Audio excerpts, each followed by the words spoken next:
My name is Kevin Gosschalk. I am the CEO and founder of Arkose Labs. And Arkose Labs is a cybersecurity company that is primarily focused on stopping automated bots on the internet. A bot is a piece of software that can do actions at tremendously large scale and basically instantaneously. So it can automatically buy inventory, it can automatically scrape prices, it can do things that a human just can't do, obviously in the context of online transactions. So speed and scale? Yep, that's the two big things that define it. There's healthy reasons to use this kind of stuff as well.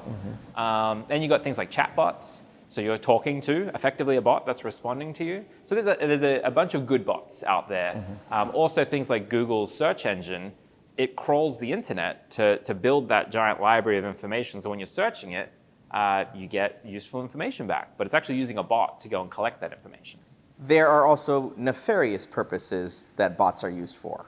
There are one or two of those, yes. So that can range from stealing accounts, purchasing things really quickly, sending spam, all kinds of fun stuff. The things that primarily drive the use of bots is making money, no big surprise. And what the bad actors are looking to do is figure out how do I make as much money as quickly as I can for as low as cost as possible. We've also seen it do things that consumers just wouldn't be aware of. So we work with a lot of airlines, and people are using bots.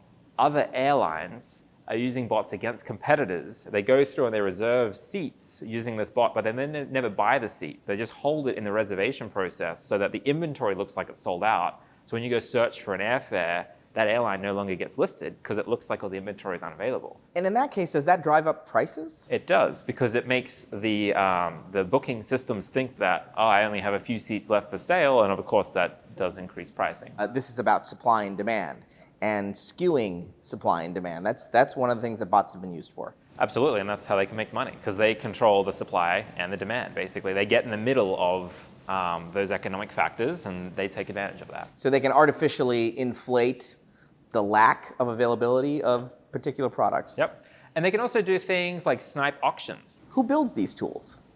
I mean, anyone can build them. So you can go on YouTube and search, ticket scalping, and there'll be tutorials, lots of tutorials, thousands of tutorials with very detailed information on how to go do this.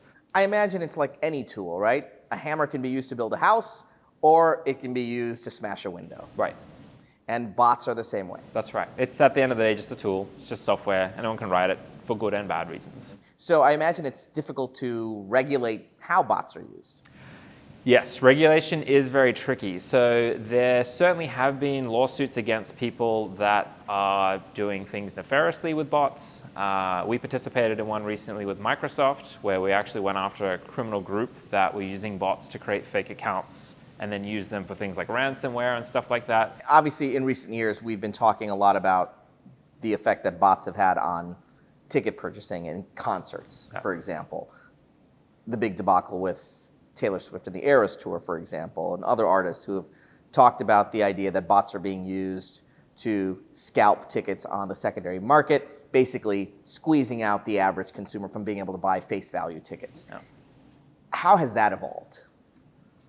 The problem, Taylor Swift is incredibly popular. So because of that, the demand is just off the charts. So the resale value is just tremendously high. And there's no cap on resale value in the US. Other markets around the world, they actually by law cap the resale value. So you don't actually see the problem in those countries. But in the US, it's basically the Wild Wild West. So it's just literally whatever people are willing to pay is what they can go for. Companies like Arkose, we focus on stopping bad actors using bots to take advantage of these systems. But the bot authors themselves continue to invest in making these machines look more and more human every day. So it's a really hard problem for the websites to solve.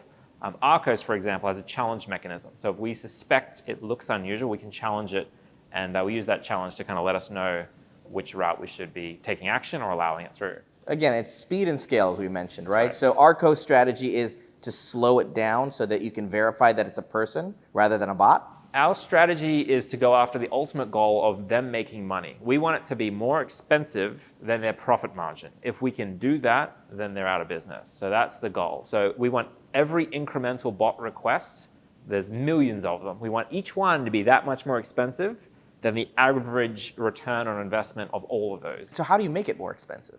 Yeah, it's a good question. So making it more expensive, there's kind of threefold strategy we take. One is we want to detect that we think it's a bot. So there's fingerprinting, behavioral biometrics, these kind of things we look at.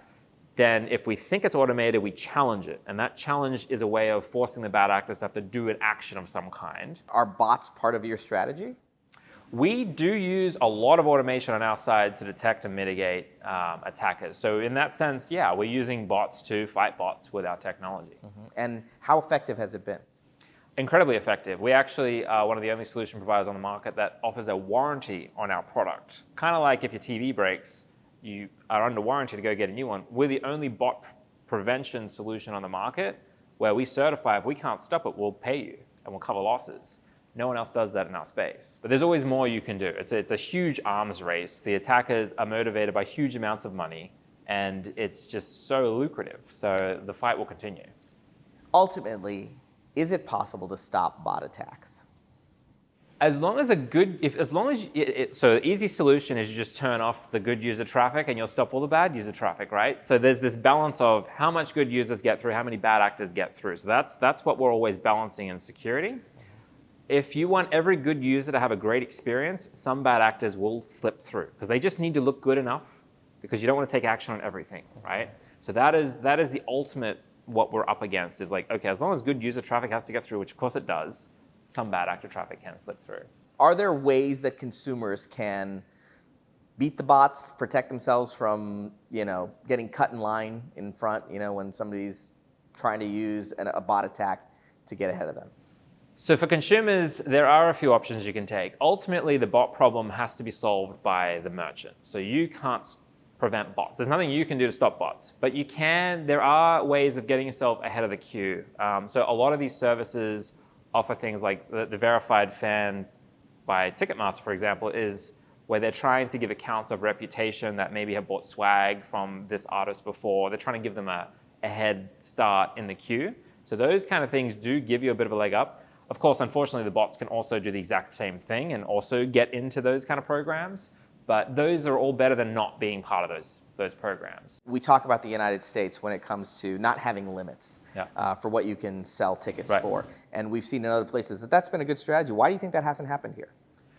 It's a good question. I think ultimately, if we want this problem to go away, the arms race will continue as long as there's profit motivation. So if you want the arms race to stop and fans to have a more fair chance, you need to take away the profit incentive for scrapers and scalpers.